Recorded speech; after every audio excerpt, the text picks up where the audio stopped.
साथियों, most welcome आपका आपके अपने इस YouTube चैनल पर। आज मैं आपके लिए लेकर आया हूं RAS 2021 के 5 प्रश्न और इसके बाद में अगले 5 प्रश्न हम पढ़ेंगे। इसमें PTET 2017 में आए हुए हिंदी व्याकरण के प्रश्न। विद्यार्थियों, ये टॉप 10 हिंदी का जो एक मैंने मुहिम चलाई है, इसके अंदर आप देखेंगे हमेशा आपको क्या मिलेंगे, केवल 10 प्रश्न मिलेंगे। थोड़े से समय में वे इंपॉर्टेंट 10 प्रश्न जो आपको परीक्षा में सफलता दिलाएंगे और कहीं गलती नहीं होगी, क्योंकि मैं ये आपको विश्लेषण के साथ बता रहा हूं, अर्थ के साथ बता रहा हूं, इसलिए इनमें कहीं भी कोई मिस्टेक आप नहीं कर सकते। ये बार बार रिपीट हो सकते हैं और हो रहे हैं। तो चलिए पहले इनको शुरू करते हैं, हल करते हैं। प्रश्न संख्या 11, क्योंकि 1 से 10 प्रश्न मैंने आपको पार्ट 1 में बता दिए हैं, ये है पार्ट 2। इसमें प्रश्न संख्या 11 है, मूल शब्द और प्रत्यय अलग कीजिए। प्रश्न बनाया हुआ है, तो इसमें देखिए ये जो श्रद्धालु शब्द है, इसमें मूल शब्द हमें छांटना है और साथ में इसमें हमें छांटना है विद्यार्थियों इस जुड़ा हुआ प्रत्यय। तो देखिए मूल शब्द है श्रद्धा और विद्यार्थियों इसमें प्रत्यय आपका है आलू। लू छोटा है, इसमें ह्रस्व है, लू बड़ा कर देंगे, दीर्घ कर देंगे तो खाने वाला आलू जिसकी हम सब्जी बनाते हैं वह हो जाएगा। तो श्रद्धा जोड़ आलू बराबर श्रद्धालु, ये मूल शब्द और ये प्रत्यय। कनौती, कान, कान शब्द मूल है और इसमें प्रत्यय कौन सा है विद्यार्थियों, अवती, ये इसमें जुड़ा हुआ प्रत्यय है, समझिए। प्रश्न संख्या 12, दो पर्यायवाची शब्द बताइए। ये प्रश्न आए हुए हैं, देखो RAS में आए हुए हैं 2021 में। पक्षी, पक्षी का हम देखते हैं खूब पर्याय होते हैं, 2 करने हैं। खग और पखेरु कर देते हैं हम, इसका नवचर कर सकते हैं, विहंग कर सकते हैं और द्विज कर सकते हैं। काफी पर्याय होते हैं, हमें केवल 2 चाहिए। और सखी, स्वर्ण, उन्नति, तो स्वर्ण के 2 पर्यायवाची, एक तो हो गया आपका हेम और एक कर देते हैं विद्यार्थियों सोना। कनक भी होता है, कंचन भी होता है। सखी, सखी, सहेली और सहचरी, एक हो जाएगा सहचरी, ठीक है। चौथा है उन्नति, उन्नति का क्या हो गया, उन्नति यानी क्या होता है विद्यार्थियों, उत्थान होता है, प्रगति होती है, विकास होता है। इस तरह से इसके 2 पर्यायवाची हो गए। फटाफट देख लेते हैं, कम समय में बढ़िया तैयारी का एक स्रोत मैंने आपको बनाया है, बताया है।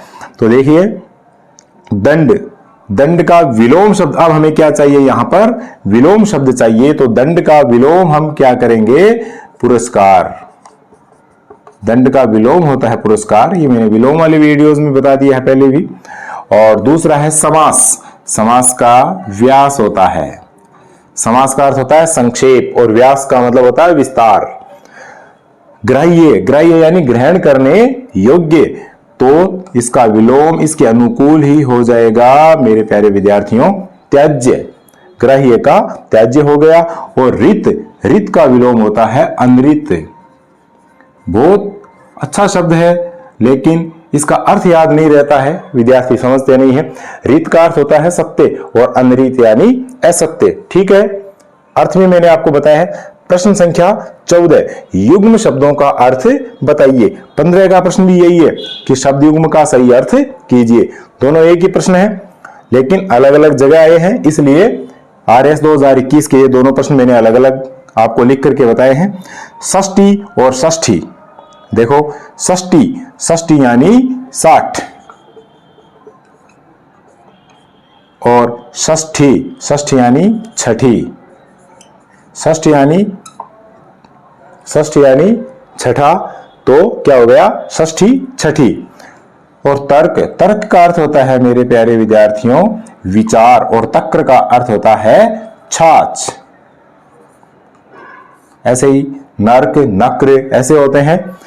शब्द युग्म का सही अर्थ कीजिए, यही प्रश्न ये है, शब्द अलग है। क्षति, क्षति का अर्थ होता है हानि और इससे मिलता जुलता दूसरा शब्द है क्षिति। क्षिति का अर्थ हो गया विद्यार्थियों पृथ्वी, ठीक है। आभरण और आमरण, आभरण का अर्थ होता है आभूषण और आमरण यानी मरने तक। आभरण का अर्थ हो गया आपका आभूषण और आमरण यानी मृत्यु पर्यंत, हिंदी में सही करे तो मृत्यु पर्यंत।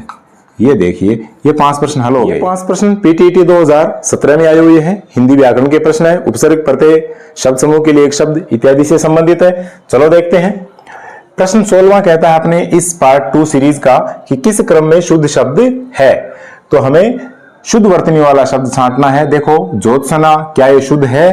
तदोपरांत झांसी, तनख्वाह है, इनमें से कौन सा शब्द शुद्ध है? तो देखिए ये गलत है, ये गलत है, ये गलत है, बल्कि ये सही है। इसको हम देखते हैं ज्योत्सना। इसका शुद्ध रूप क्या होगा? इसका शुद्ध रूप होगा ज्योत्सना, ऐसे। इसमें आधा तय और आधा सय होता है। और तदोपरांत, तदोपरांत नहीं होता है विद्यार्थियों, क्या होता है? तदुपरांत, तदुपरांत होता है। ठीक है, व्यंजन संधि अनुसार, उपसर्ग अनुसार। और झांसी, इस झांसी में क्या होगा? इसमें अनुस्वार लगा है, जबकि इसमें होगा क्या विद्यार्थियों? इसमें होगा आपका अनुनासिक। ये शुद्ध है तीनों, इस रूप में शुद्ध होंगे और इस रूप में गलत होंगे। और यहां तनख्वाह है, अपने आप में शुद्ध है। तो ऑप्शन हो गया अपना उत्तर में चौथा। वांग्मय में कौन सी संधि है? वांग्मय में वृद्धि संधि नहीं है, व्यंजन संधि है, विसर्ग संधि नहीं है, अयादि नहीं है, व्यंजन संधि है। व्यंजन संधि क्यों है विद्यार्थियों? क्योंकि ये व्यंजन से बना है, इसमें व्यंजन व्यंजन मिल रहे हैं। वाक, वाक जोड़ मय, ऐसे बनता है ये संधि में। मैंने ये उदाहरण लिया है, वाक जोड़ मय, तो क अपने पंचम वर्ण में बदल गया तो क्या हो गया?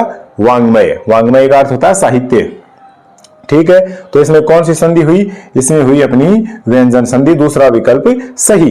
प्रश्न संख्या 18, किस क्रमांक में बद उपसर्ग नहीं है?